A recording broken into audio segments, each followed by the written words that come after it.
En France, le principe même de l'intégration, est-ce que vous êtes pour, est-ce que vous êtes contre? Je n'appellerais même pas cela l'intégration. Je n'aimerais pas du tout qu'ils soient l'objet d'une tentative, car ils ne seront jamais intégrés. Vous croyez qu'eux ne le veulent pas, non. Ou que c'est les Français qui le refusent? L'exprimeront-ils qu'ils ne le pourront pas? C'est possible entre Européens. La trame est la même. Les mouvements européens dans l'histoire ont été Est-Ouest. Et les mouvements humains. La religion, enfin tout un tas de choses. Mais là, c'est un autre continent. Et vous n'en avez que faire. Ce sera de mauvais Français. Ce seront de mauvais Français. Bonjour à tous. Alors comme ça, je serai un mauvais Français, incapable de m'intégrer. C'est en tout cas ce que pensait Hassan II au moment où il a donné cette interview à Anne Sinclair. Pourtant, 40 ans après, la question de l'insécurité, la question de l'intégration, la question de l'assimilation dans les banlieues est au cœur des débats publics. C'est la raison pour laquelle j'ai monté un concept, Banlieue Patriote Café. Ce concept tend à réconcilier la banlieue avec la République, la patrie, la nation. Tout au long de mes épisodes, je recevrai tantôt des jeunes de banlieue, tantôt des cadres de la vie associative et nous mettrons tout sur la table, tous les débats, même les plus tabous. Grâce à ça, j'espère que nous déferons les clichés d'une banlieue black blanc beurre pour aller vers un idéal de la banlieue bleu blanc rouge.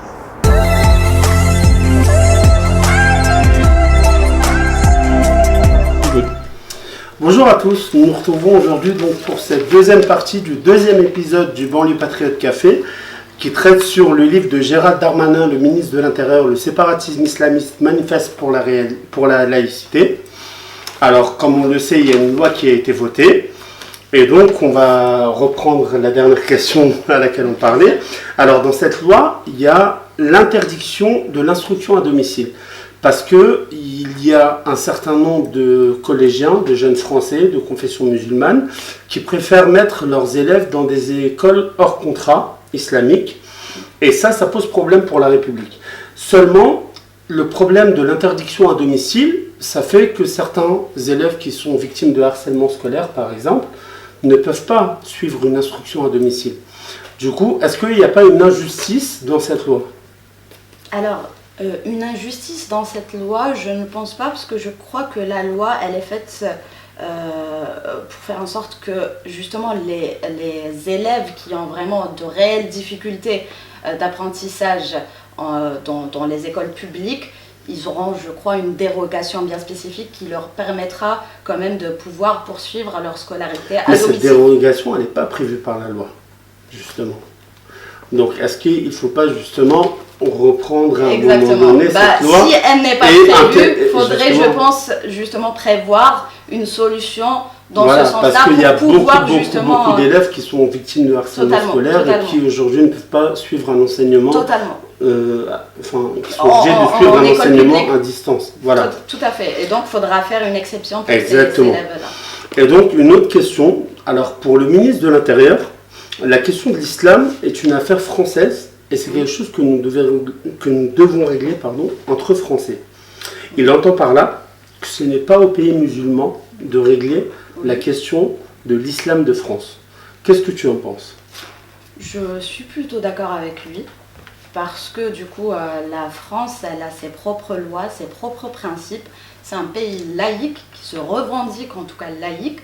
Et du coup, faudrait que toutes les lois qui régissent, que ce soit le culte des musulmans ou toutes les autres religions, que ça soit régi par des lois qui sont françaises. On ne peut pas se permettre, parce qu'aujourd'hui, quand on parle d'islam, on pense oui, juste l'islam. Mais en vrai, moi qui suis musulmane, je peux te dire que des musulmans, il y en a des sortes, mais des centaines. Chacun explique l'islam différemment. Donc si on laisse vraiment le monopole à toutes ces personnes, on n'aura jamais une vraie vision. Donc je pense que l'islam doit être interne, traité en France. C'est une question française. Mais le problème en fait, c'est qu'aujourd'hui, 80% des cultes musulmans sont financés par des pays comme l'Algérie ou l'Arabie Saoudite. Et aujourd'hui, on demande aux musulmans de construire des lieux de culte par des musulmans français. Qu'est-ce que tu penses de cela? Je pense que du coup, l'État devrait consacrer peut-être un budget à la communauté musulmane ou autre pour pouvoir justement pratiquer leur culte. Mais est-ce que cela ne va pas en l'encontre de la laïcité justement? Bah qui justement, consiste à séparer le culte de l'État.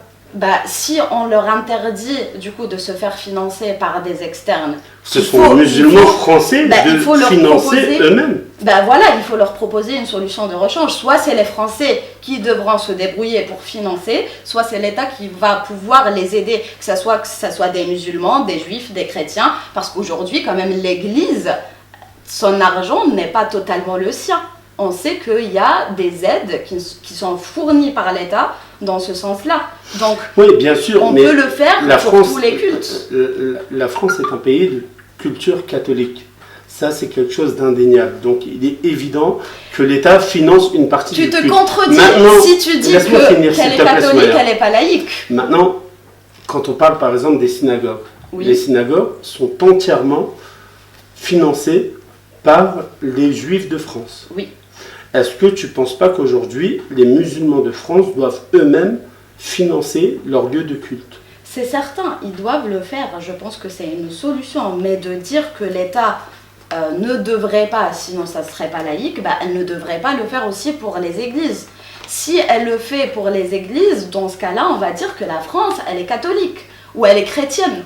Elle est culture catholique. Mais la France se revendique comme laïque. Être laïque, ça veut dire être juste envers tout le monde. Alors, bien qu'effectivement, comme tu le dis, Soumaya, la France est un pays laïque et qu'il exige une neutralité envers les cultes, la France, c'est également une histoire. C'est une histoire, en fait, qui est liée au catholicisme. Et donc, il est évident qu'une partie des cultes chrétiens soit financée par l'État français. Puisque c'est dans sa culture. Maintenant, il y a un principe de neutralité. Je suis d'accord avec toi. Cela étant, on ne peut pas considérer que l'islam et le catholicisme soient mis au même pied d'égalité en France. Par rapport à son histoire, par rapport à sa culture, par rapport à son... Regarde, son ADN. Tout le problème du sujet aujourd'hui, c'est justement pourquoi on voit ces problèmes apparaître, que ce soit dans une communauté musulmane ou autre. Et je pense que c'est dû justement à l'inégalité entre ces cultes-là. Donc, du moment qu'on continuera à privilégier une communauté plus qu'une autre, il y aura... Que ça soit dans une communauté, une religion ou autre, vraiment je parle en général, dans tout, je parle d'une manière de humain à humain. Oui, donc s'il y aura cette différence, si cette différence elle existera toujours... Mais ce qu'il faut savoir, c'est que la plupart des cultes catholiques, la plupart des églises ont été construites avant 1905. Je te donne un autre exemple avec d'autres pays, comme l'Italie, qui est vraiment, on est d'accord, c'est l'endroit où tout ça baigne. Donc, si je compare l'Italie ou l'Allemagne, il n'y a pas cette différence qui est créée entre chrétiens, catholiques ou autres cultes. Donc toi, ce n'est pas normal. Tu considères que, à partir du moment où l'islam où les mosquées doivent être financées par des musulmans, donc les églises doivent être financées par des catholiques? Entre autres. Oui. D'accord. Comme ça serait bon, juste... écoute, c'est ton point de vue. Moi, je considère que le catholicisme fait partie de l'ADN, de l'histoire et de la culture de France. Je suis totalement d'accord avec toi. Non, on n'est pas d'accord. Je considère qu'il y a un principe de neutralité à avoir. Je suis d'accord avec toi dans la vision des choses. Maintenant, on parle de solutions, de comment les gens peuvent accepter tout ça, d'accord, et vivre avec tout ça. Donc pour moi, je pense que la solution qui serait la plus judicieuse pour ces gens-là, c'est leur montrer que vous êtes tous égaux, on vous traite tous pareil. S'il y a une égalité parfaite entre les gens ils vont pas en fait se plaindre. Il n'y aura pas de quoi se plaindre. Oh, je comprends ton point de vue, même si pour moi, dans l'ADN française et dans la culture et l'histoire française, il y a quand même une priorité sur l'Église. Parce que l'Église, le catholicisme, c'est un équilibre, c'est une rupture qui a été quand même faite pendant 20 ans entre l'Église et l'État. Il y a eu une rupture des liens diplomatiques, mais l'ADN, l'histoire et la culture de France sont catholiques à la base. Je suis d'accord, mais il ne faut pas dire dans ce cas-là que la France est un pays laïque. Parce que si, du coup, on commence à revendiquer cette histoire, cette partie d'histoire de la France en disant que non, on est de culte et de culture plutôt catholique, bah dans ce cas-là, il faut dire que la France est un pays catholique. Et je pense que ça serait plus simple pour les gens d'accepter ça. Je sais que Moi, je pense que la France est un pays laïque de culture catholique. moi, je te donne un exemple. En Algérie, c'est un pays musulman. Je sais qu'en Algérie, par exemple, si tu viens, peu importe d'où tu viens dans le monde, si tu viens en tant qu'étranger en Algérie pendant la période du Ramadan, Oui. c'est mentionné dans les lois étatiques, d'accord, qu'il est interdit de manger et de boire en public parce que la plupart des gens font le jeûne. Donc, c'est un peu à D'accord. l'air. Donc, C'est un est-ce que- manque de respect. Donc, c'est quelque chose qui est ancré. Mais est-ce que toi, Soumaya, tu peux considérer que la France est un pays laïque issu de culture catholique? Je pense que tout le problème réside dans cette définition de laïcité. Aujourd'hui, c'est le vrai problème. Quand on dit pour être laïque, il ne faut pas porter de signes Parce que religieux. la laïcité, ce n'est pas l'athéisme. Hein. Attends, quand on dit que pour être laïque, il ne faut pas porter aucun signe religieux, il ne faut pas revendiquer sa religion. Pour moi, ça, c'est justement de l'athéisme, c'est pas de la laïcité. La laïcité, c'est accepter la différence des autres. C'est accepter qu'une personne soit juive, une autre soit musulmane, une autre soit catholique. D'accord. Et même s'ils ont des signes qui sont apparents, ça leur appartient, c'est propre à eux. C'est pas parce qu'une personne porte une croix que moi, ça va, Je comprends vais ton pas point de vue. ressentir Je ça ne le comme une partage pas, agression. mais je le comprends. Et maintenant, j'aimerais qu'on passe à une question suivante. Alors, comment faire la différence entre ce que les jeunes Français d'origine musulmane apprennent à l'école et ce qu'on leur apprend à la maison? Je prends l'exemple de l'histoire de l'évolution du monde. À l'école, on parle beaucoup de l'histoire du darwinisme et leurs parents leur parlent de la création divine. Oui. D'accord? Donc, que faire pour que ces jeunes de confession musulmane puissent faire en sorte que l'école républicaine soit supérieure ou alors égale à l'éducation familiale? En outre, est-ce que les jeunes de confession musulmane doivent se fier à ce que l'école républicaine leur dit, ou alors est-ce qu'ils doivent se fier à ce qu'on leur apprend à la maison?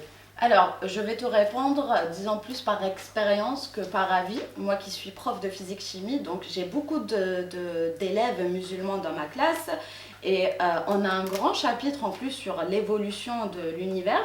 Ils me posent tous la question, donc ceux qui sont en plus entre autres musulmans, ils me disent « Oui, mais madame, ça n'existe pas parce que c'est Dieu qui a créé l'univers. » Mais je leur dis en fait, pour moi, la science ne va jamais à l'encontre de peu importe la religion. Parce que quand on va plus loin dans les religions, on voit plutôt que c'est plutôt... elle incite à la bonté, à la compréhension, à faire des recherches, d'accord, dans ce sens-là. Et puis, le darwinisme, ou entre autres le Big Bang, ils me disent, madame, c'est Dieu qui a créé, donc c'est pas le Big Bang qui est à la pour toi, base. est-ce que la spiritualité et la foi doivent être supérieures ou inférieures à la science? Je pense que justement de pouvoir pousser sa recherche dans la science, ça va soit renforcer sa foi, soit à l'inverse affaiblir la foi de la personne. Mais moi, je suis plutôt convaincue que ça va renforcer la foi de la personne, peu importe en fait sa religion. D'accord. Et donc, tu sais, ce texte, il vient à un moment donné où on a fait un travail avec les juifs, on a fait un travail avec les catholiques, et il s'agit de dire que les lois de la République sont supérieures aux lois de la foi. Comment faire en sorte que les Français de confession musulmane comprennent cela et se disent que finalement, il y a eu un problème avec les juifs, on l'a réglé, il y a eu un problème avec les catholiques, on l'a réglé, ça a été un équilibre diplomatique très difficile, comme on l'a dit. Aujourd'hui, n'est-ce pas autour de l'islam, et comment faire pour que cela se passe dans les meilleures conditions? Déjà, pour que ça se passe dans les meilleures conditions, je pense que la première des choses, c'est de ne pas refaire les erreurs du passé, à savoir les erreurs qu'on a commises quand on a fait cette séparation avec le judaïsme et avec le christianisme, d'une part. D'autre part, je ne crois pas que les gens puissent penser que la religion va au-delà des lois républicaines. Peut-être qu'ils le pensent intimement, mais juste de façon personnelle. Oui, mais aujourd'hui, est-ce que on ne reconnaît pas, Soumaya, qu'en France, il y a un vrai problème avec l'islamisme? Si, totalement. D'accord. Donc comment faire à un moment donné pour régler ce problème sans qu'on aille vers une guerre civile? Alors, je n'associe pas l'islamisme à l'islam. De toute façon, ça c'est clair et net. Le problème, c'est que tous ceux qui se revendiquent de l'islamisme se revendiquent de l'islam. S'ils veulent, ils ont trouvé ça, je sais pas, une parade, un moyen, ils ont pris ça comme excuse. Oui, mais à un moment donné, comment est-ce que les Français doivent considérer ça? Prends l'exemple des Français qui vivent en campagne et qui chaque jour voient qu'il y a un meurtre, un égorgement, un attentat et que on dit ça au nom de Allahu Akbar. Comment est-ce que tu comprends que ces Français-là puissent ne pas faire la différence entre l'islamisme et l'islam? Je pense que c'est non seulement un rôle des médias, un rôle des politiciens de faire comprendre aux gens que ça n'a rien à voir avec la religion. Et comment est-ce que les médias et les politiciens doivent faire ça pour faire comprendre que ça n'a rien à voir avec la religion musulmane? Il faut en fait qu'ils prennent en partie des gens qui sont vraiment musulmans, qui pratiquent le vrai islam. Et que, parce que toi qui n'es pas musulman, tu ne peux pas dire non, cette personne elle n'est pas musulmane même si elle le revendique. Parce que tu n'as pas le même but et tu ne peux pas faire la comparaison. Moi qui suis musulmane, je peux te dire que dans ma religion, je considère ces gens-là comme des terroristes. Et justement, ça m'amène à la question suivante. Parce que pour comprendre ce que dit cette loi, il est question en fait de définir ce qu'est l'islamisme. Alors, pour comprendre ce que dit cette loi, Soumaya, il est question de définir ce qu'est l'islamisme. Selon le ministre, l'islamisme consiste à faire une contre-société, de dire qu'il y a d'autres règles que celles que la règle nationale. Soumaya, pour toi, faut-il réformer l'éducation nationale et ses règles? Je pense qu'il faudrait introduire une matière qui traite du sujet pour pouvoir faire comprendre aux enfants que ce sont des sujets d'actualité, que c'est des choses qui sont réelles, qu'on côtoie tous les jours, et surtout leur apprendre la tolérance et l'acceptation. Bien sûr, mais ça, Soumaya, tu sais, ça a été fait lors de certains cours d'instruction civique ou lors de programmes d'histoire géo, par exemple. On a parlé de la question de la diversité, de la question de la tolérance, et on a parlé d'un jeune qui s'appelle Bilal Hassani. Et il y a eu des réactions extrêmement virulentes où on disait que c'était contre nature, que c'était le genre de personne qu'il fallait brûler ou qu'il fallait jeter du 15e étage.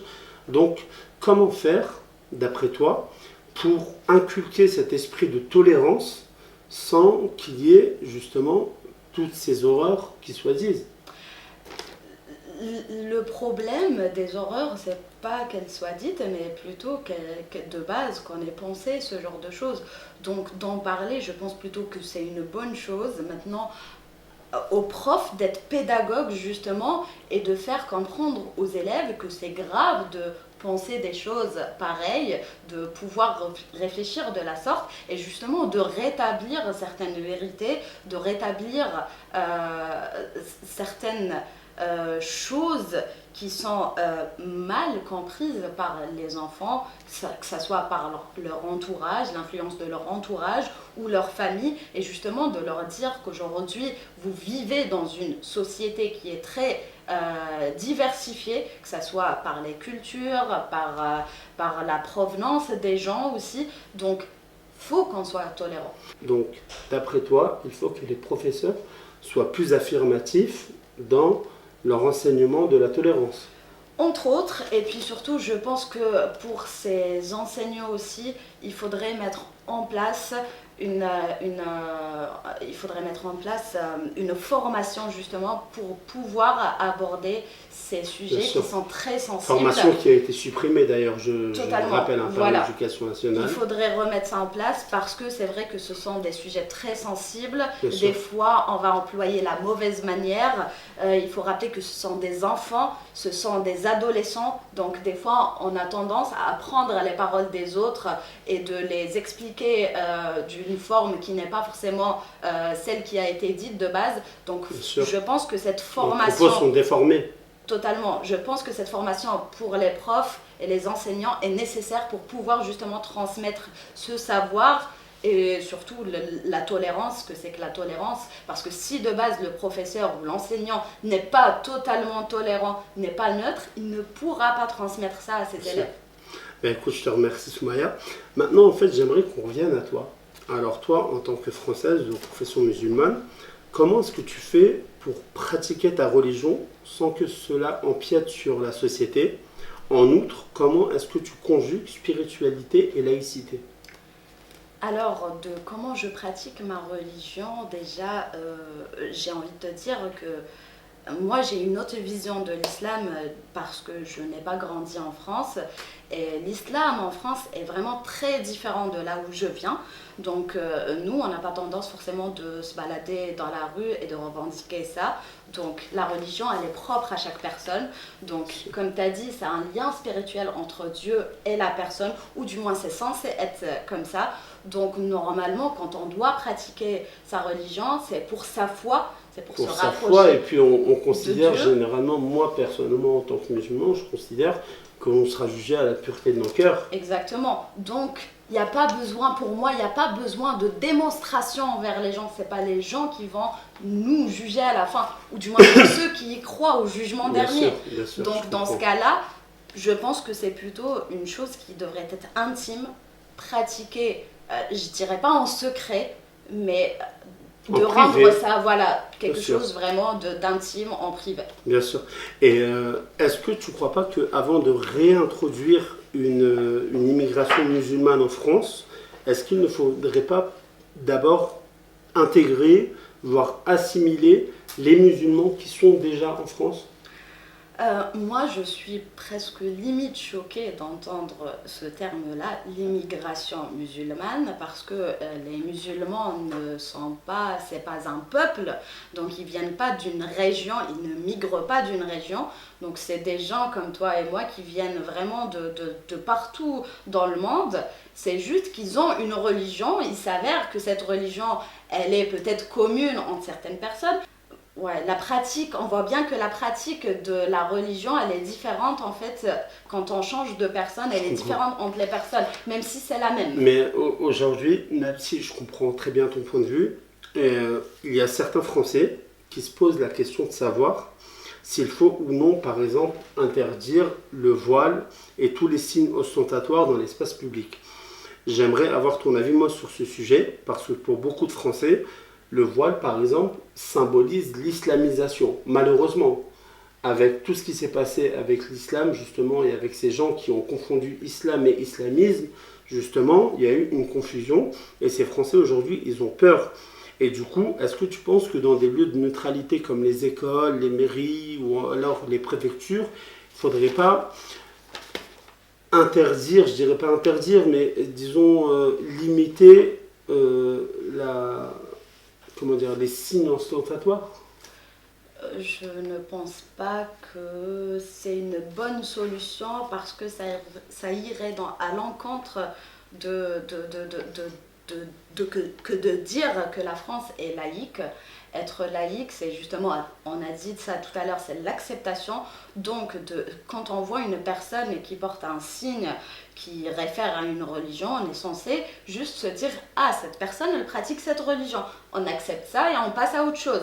Malheureusement, ce n'est pas le cas aujourd'hui. On voit que les gens, ils sont agressés justement et qu'ils à ont cause peur, de ça. surtout. Ils ont peur. Parce qu'il y a une confusion, justement. Ils ont tellement peur parce que ce qu'on leur dit à la télé, par exemple, via les médias, c'est un islam mauvais. C'est un islam qui prêche la haine, qui prêche l'intolérance. Et c'est pour ça que je veux te demander, moi, est-ce que justement, dans ces lieux de neutralité, est-ce qu'il ne vaudrait pas plutôt interdire les signes ostentatoires, mais en toutes circonstances? J'aimerais déjà préciser, là tu parles des gens qui vont, par exemple, il y a une femme voilée, les gens ils vont voir la femme voilée, ils vont prendre peur de part de ce qui se passe dans le monde. Ou un homme qui porte une kippa, ou alors une femme qui porte une croix et qui porte un voile aussi. Je peux te dire que ces gens-là qui portent leurs signes aussi, eux, ils ont peur. Ils ont peur de se faire agresser par rapport à ça. Donc ce n'est pas normal non plus.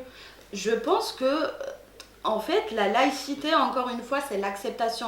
Donc de demander aux gens de refuser que les gens puissent être libres, que ça soit sur leur façon de s'habiller, de marcher, de parler, je trouve que c'est grave pour moi. On voit bien dans d'autres pays comme l'Allemagne, au rang même des forces de la police, il y a des femmes qui sont voilées. Donc pourquoi chez eux l'acceptation, elle est réelle? La laïcité, elle est vraiment, on peut vraiment la voir, cette diversité, cette acceptation. Et chez nous, quand même, en France... Peut-être parce que, justement, en France, il y a eu beaucoup plus d'actes, justement, d'actes qui sont liés directement à l'islamisme qu'il y en a eu dans d'autres pays européens. Je pense que c'est dû au fait que la France quand même reste un pays qui est très laxiste, on va dire, sur tout ce qui concerne les lois de liberté des gens. Et pour moi, c'est la graine qui a semé en fait toute cette problématique. C'est donner autant de liberté aux gens, de leur dire que vous êtes libre de dire ce que vous voulez, de penser comme vous voulez. Donc je pense que chaque chose, la liberté des uns s'arrête quand la liberté des autres commence. Et aujourd'hui, on n'applique pas ça, malheureusement. Alors, en France. moi j'aimerais qu'on revienne sur un autre aspect de cette loi en fait sur le séparatisme. Moi personnellement, il y a quelque chose qui m'a heurté. Dans le texte de loi, par exemple, il n'y a aucun article sur la radicalisation dans les prisons. Pourtant, on sait qu'un certain nombre de jeunes sont radicalisés lors de leur détention, que la prison est un passeport pour la radicalisation, que la prison est un passeport pour la radicalisation, et que la plupart des terroristes se sont rencontrés en prison. À ton avis, concrètement, que peut-on faire en sorte pour qu'en prison, les détenus salafistes, par exemple, ne puissent pas entrer en contact avec d'autres détenus? Leur interdire totalement un contact, je pense que ce sera quand même un peu injuste. C'est des êtres humains, d'accord? Mais je pense qu'on pourrait mettre effectivement plus de contrôle et de surveillance par rapport à ces gens-là, quand on sait une plus grande vigilance en fait entre ceux qui exactement, sont détenus pour des droits communs voilà. et ceux qui sont détenus pour radicalisation. Exactement, d'interdire les D'accord. rassemblements, de mettre vraiment des lois un peu plus strictes pour pouvoir gérer ce problème Bien sûr. sans pour autant interdire totalement à ces gens-là de pouvoir être en contact avec d'autres personnes. Bien sûr, mais Parce il que faut c'est pas des éviter animaux, justement qu'ils soient en contact avec des djihadistes parce qu'on sait qu'il y a des gens par exemple qui sont entrés en prison pour des droits communs et qui sont ressortis en faisant des attentats parce qu'ils ont été justement en contact avec des djihadistes. Pour pouvoir quand même se faire endoctriner de la sorte, ça veut dire qu'il y a eu un certain temps où la personne elle a été influencée, elle a été... Donc justement il n'y a pas des mesures qui ont été prises d'un niveau pénitentiaire. Exactement, donc je pense que s'il y avait un contrôle en continu, cette personne n'arriverait jamais à ce point de radicalisation. Donc le problème réside sur le contrôle. Justement, cette loi sur le séparatisme, elle touche également à l'enseignement. Et aujourd'hui, on sait qu'il y a certains professeurs, toi tu es professeur de physique-chimie, il y a certains professeurs et particulièrement des professeurs d'histoire qui n'osent plus parler de l'islam, de la création du Coran, de la création de l'univers, de la guerre d'Algérie, de la Shoah. Et ça, c'est quelque chose qui, à mon sens, est inadmissible. C'est un délit de séparatisme. Donc, quelles dispositions est-ce que doivent prendre nos dirigeants, à ton sens? C'est pas vraiment transmettre le bon savoir sur la question. Donc, je pense que la formation, c'est la clé justement de pouvoir déjà former les profs et ensuite d'en parler aux jeunes pour défaire un petit peu ces idées malsaines qui malheureusement aujourd'hui priment dans nos sociétés. Et personnellement, moi j'aimerais qu'on brise un tabou, Soumaya. Est-ce que d'après toi, les problèmes qui sont liés au culte et particulièrement à l'islam en ce moment ne sont pas liés à la question de l'immigration? Et je dis cela parce que la grande majorité des terroristes sont des enfants d'immigrés qui sont automatiquement devenus français. Et donc, la question que j'aimerais te poser, c'est la question suivante. Comment est-ce que la France doit assimiler? Et je tiens à dire qu'il ne s'agit pas de cibler les immigrés pour ce qu'ils sont, mais pour ce qu'ils peuvent faire ou être.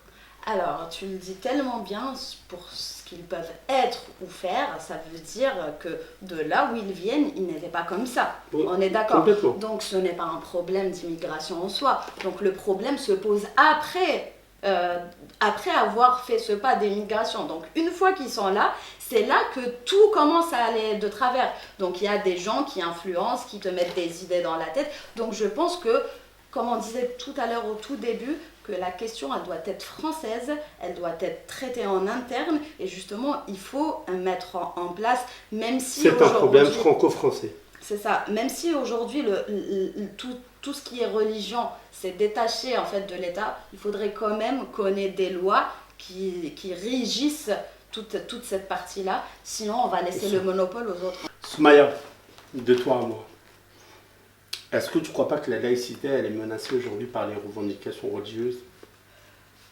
Je pense qu'elle est menacée tout court, déjà, par le fait que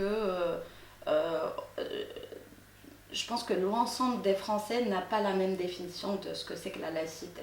Déjà, je pense que c'est une réalité, une vérité qui va falloir Il y a vraiment une confusion déjà entre laïcité et athéisme. Moi, c'est ce que je remarque. Totalement. Je trouve. Et cette confusion, souvent, j'ai l'impression pour moi qu'elle vient des jeunes Français issus du catholicisme. C'est-à-dire, c'est des gens qui ont été baptisés à la base et qui ont tellement été bercés par cette idée de laïcité qu'il y a eu une confusion et que du coup, on a mélangé laïcité et athéisme. Ça, c'est mon point de vue, c'est ce que je remarque. C'est une réalité, déjà. Mais après, quand je parle de revendications religieuses, par exemple, c'est quand certaines personnes demandent à ce que dans les cantines scolaires, on puisse manger cachère ou halal, par exemple. Ça, c'est une revendication religieuse, tu vois. Est-ce que ça, c'est pas menacé par la laïcité, par exemple? La laïcité telle qu'elle est définie par nos principes institutionnels français. Je vais en retour te poser une question simple. Pourquoi des végétariens ont le droit de revendiquer de ne pas manger de la viande?